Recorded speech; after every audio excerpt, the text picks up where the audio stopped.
I've owned the Sony ZV-E1 now for around 18 months, and when I originally got this camera, it was just to film these YouTube videos and film content for social media around my paid work, promoting my services as a filmmaker on social media.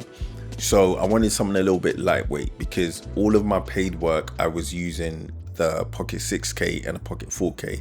The Blackmagic cameras were the cameras that first got me really high paying jobs, and they served me so well. I really love the image that come out of Blackmagic cameras. I've recently purchased the 6K full frame, and I still look at those cameras as great cameras to do professional work. Around the time I bought this camera, I started noticing that some of the client work that I was getting started to change up a little bit.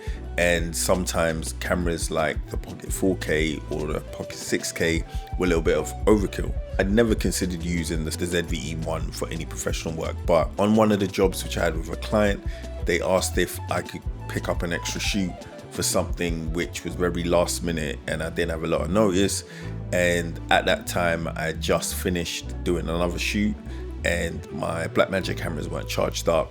So I headed down there with my Sony ZV-E1. I thought, look, it's just quick content that's gonna go on social media. But that was the thing. A lot of the work I was getting, even the higher paying jobs, were all ended up on social media anyway, which is really the norm now. So what happened was I decided to use the Sony ZV-E1, and I was really surprised by how easy I found it. I'd always liked the image that came out of this camera when I was using it for my YouTube work. I just didn't know if the camera itself was reliable enough to do a professional job. But that experience of using this camera was easy. It was much lighter. The autofocus was helped out so much more.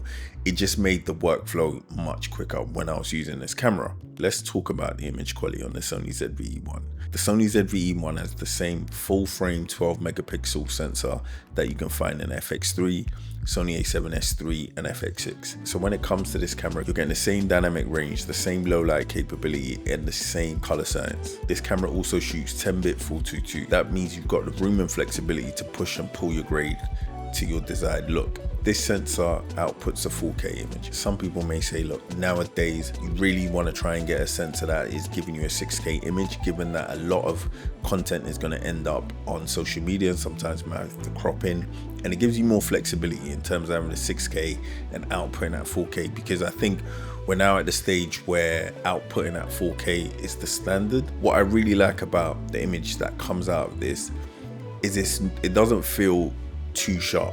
It doesn't feel overly sharp, but you're still getting detail. I prefer this over Lumix cameras, which I feel are a little bit too sharp for my desired taste. But with some of the newer models, I think they're getting a little bit better. But I really think the images you get out of this camera are stunning. And now that you have 10-bit in these cameras, I find using S-Log3 and grading S-Log3 easy to work with in my workflow. Knowing that this camera has such solid autofocus, it allows you to concentrate on your composition, your lighting and directing, and you know that the autofocus is always going to keep your subject in focus. The Sony ZV-E1 uses Sony's latest AI-powered autofocus system with real-time subject recognition. It reliably tracks eyes, face and bodies, even when your subject turns away from the camera or moves unpredictably. If you're working as a one-man band, this isn't about convenience, it's about consistency. When you're filming interviews, branded content, or even events by yourself, missing focus means missing the shot. These cameras come with the newest Sony menus, so it's very easy to navigate in and out of the menus. They have almost like quick menus that allows me to change my settings quickly. So when I'm doing run and gun work and I need to change my settings quickly, I can do this. Especially on paid jobs where time and professionalism matters. You don't want to be seen as someone who's constantly looking through menus and can't find things. It comes off very unprofessional. There's not many custom buttons you can pick from to set your camera up, but there are some custom buttons you can use to have your camera set up. But I tend to just use the quick menus when I'm using this camera in order to change my set. Now look, I know earlier in the video I said that although this camera is seen as a vlogging camera, it can be used for professional work, and you shouldn't let your impressions of a camera like this get in the way of you using it for professional work. And I also do get that sometimes some clients may see you turn up with a camera like this and might think you're not as professional because it's not a bigger cinema style camera. But the good thing about this camera is you can add a cage on it and you can break it up, and it gives it more of a professional look.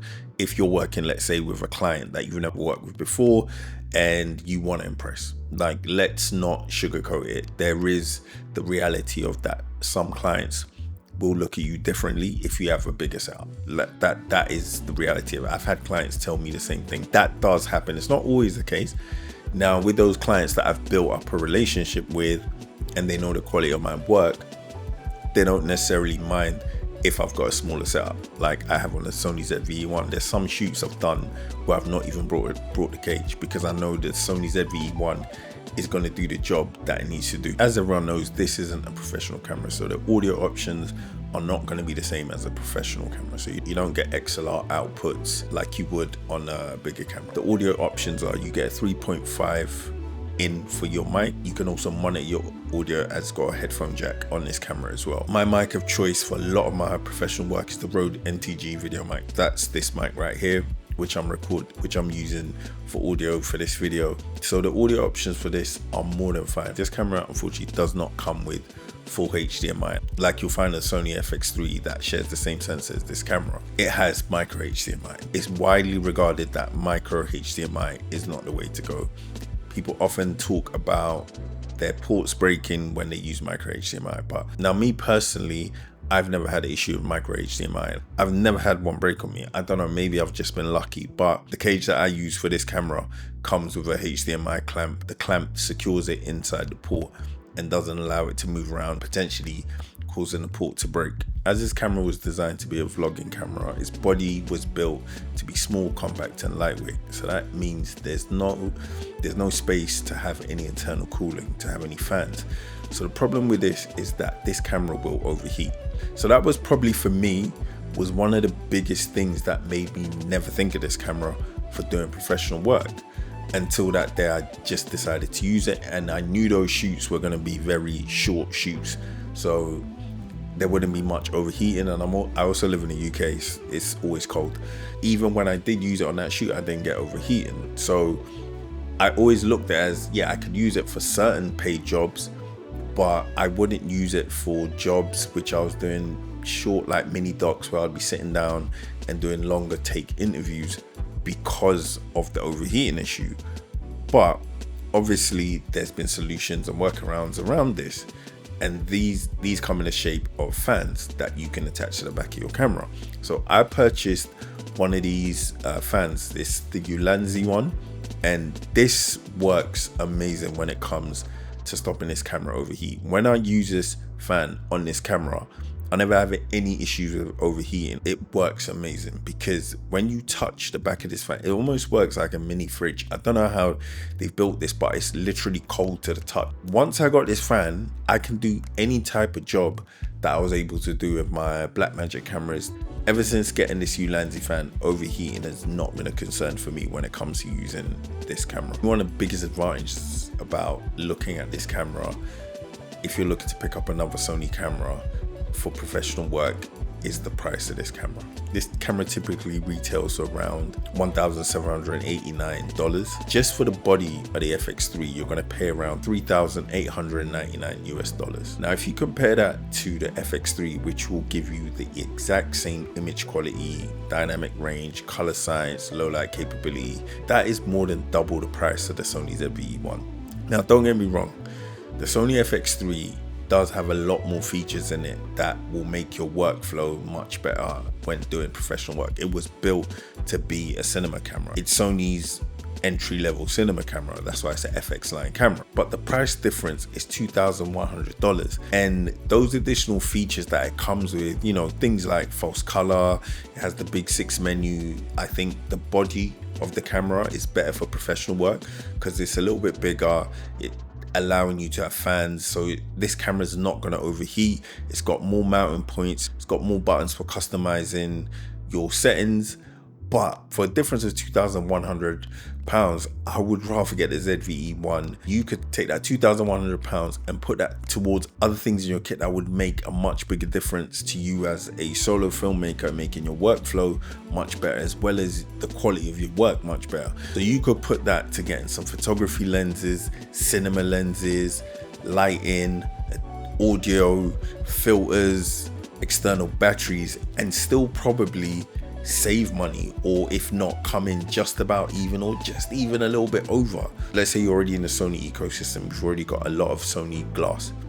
Picking up the ZV-E1 if you want to step up to that level of their 10-bit cameras, this is an amazing camera to get, and I would definitely recommend it if you want that full frame look, and if you want the same image that you get from a FX3, A7S III or FX6.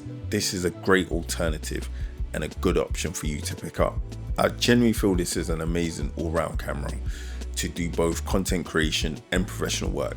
At first, I just viewed it as content creation. I wouldn't say it ticks all the boxes for all types of professional work, but as a solo filmmaker, it's a great camera to have that can cover a lot of different types of shoots.